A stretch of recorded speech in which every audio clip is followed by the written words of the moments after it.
Bom, a RNP ela é uma rede nacional de ensino e pesquisa, como existem outras redes nacionais de ensino e pesquisa no mundo. Como nessas outras redes, a RNP também foi responsável, de alguma forma, por trazer a internet no Brasil lá no final dos anos 80, início dos anos 90.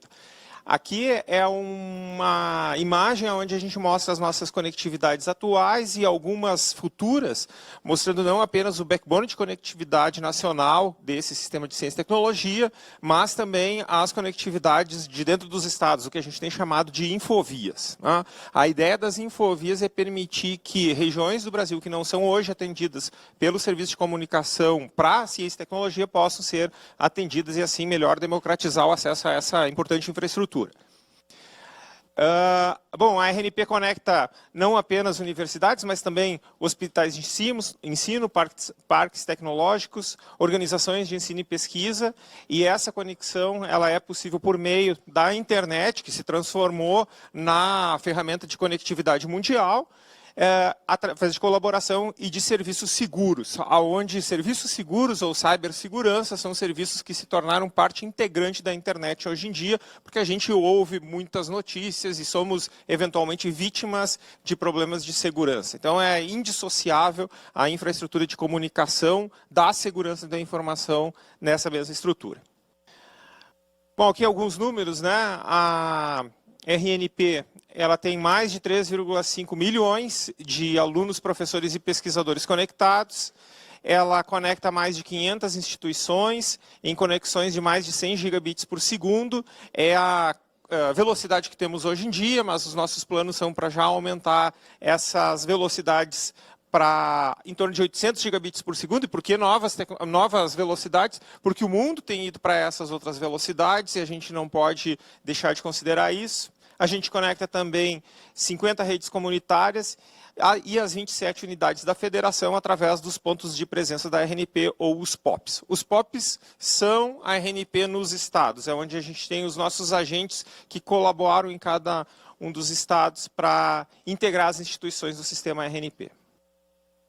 Aqui é só para mencionar que a RNP ela não é uma rede isolada, no fundo ela faz parte de uma rede global de ensino e pesquisa, essa chamada GRAIN, de Global Research and Education Network, e aqui a gente percebe as conectividades dessas redes ao longo do mundo. Essas, evidentemente, não são as únicas conectividades da internet, mas são as conectividades da internet que servem ao propósito de ciência e tecnologia, mais do lado acadêmico e de pesquisa. E também é possível observar pelo gráfico que o número maior de conectividades com esse propósito se apresentam no norte do globo, onde o sul global ele é menos atendido proporcionalmente. É aqui, por exemplo, que a gente tem a iniciativa em andamento do já famoso Cabo BRICS, onde o Brasil se conectaria com os outros parceiros do BRICS através de um cabo dedicado. Esse cabo ele é importante não só pela conexão com os nossos parceiros do BRICS, mas porque também ele nos leva a uma maior soberania digital em termos de conectividade. Bom, esse talvez seja o slide da RNP que eu acho mais significativo, porque me permite mencionar que a pesquisa científica que a RNP promove, e detalhe, a RNP ela não faz pesquisa. O que ela faz é ajudar os processos de pesquisa que já estão instalados na comunidade de ciência e tecnologia nacional.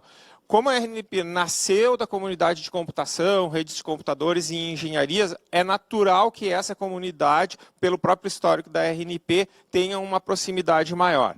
E aí dessa comunidade saíram alguns, vou chamar assim, de produtos que hoje são devolvidos para a própria comunidade. O Conferência Web é uma solução de videoconferência similar ao Zoom, mal comparando, mas é uma solução nacional. Né? De novo, voltando à questão de soberania nacional. EduHome é uma rede internacional de sem fio que qualquer pesquisador brasileiro que tem acesso ao EduHome, se ele vai num outro país que também tem o mesmo sinal, ele pode acessar. O diploma digital, que é bastante comentado atualmente, saiu de um projeto de pesquisa financiado pela RNP. E, finalmente, o CAS, que é a nossa estrutura que entrega conectividade segura, como eu mencionei anteriormente. Bom, eu vou tentar mencionar aqui as questões específicas sobre os entraves ou obstáculos, né?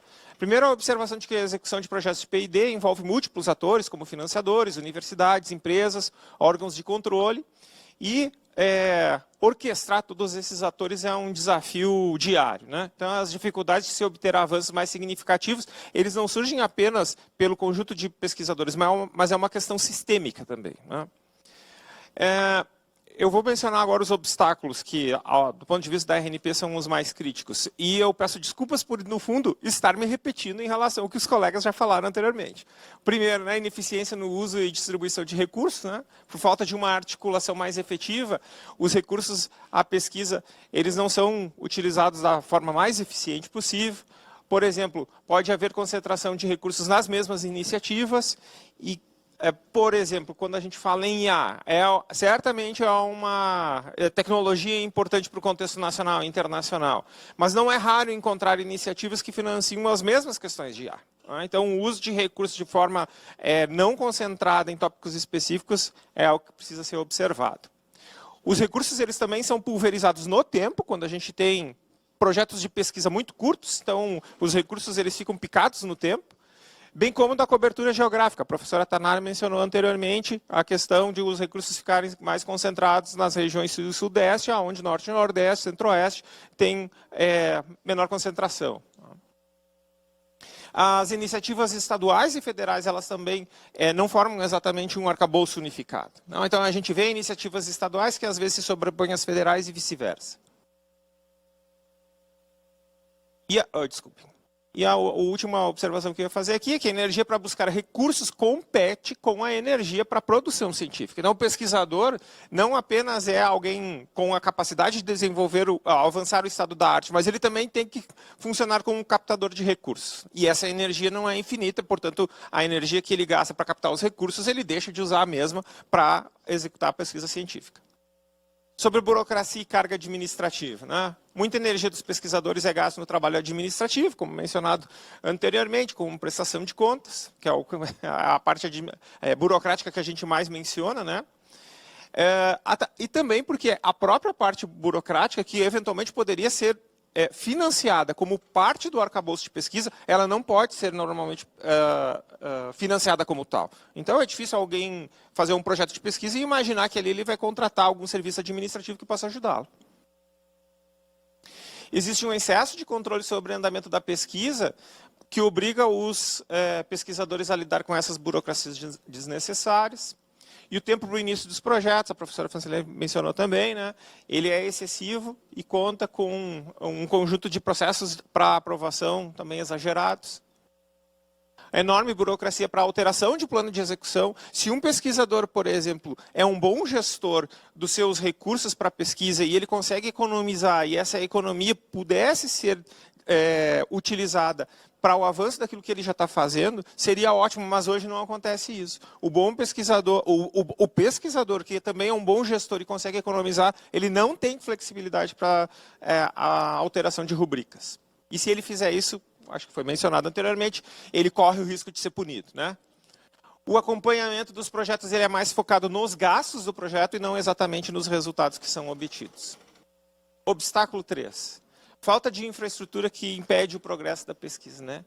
Sem acesso significativo à internet, o que eu mencionei anteriormente, não há como se fazer pesquisa hoje em dia de forma global, né?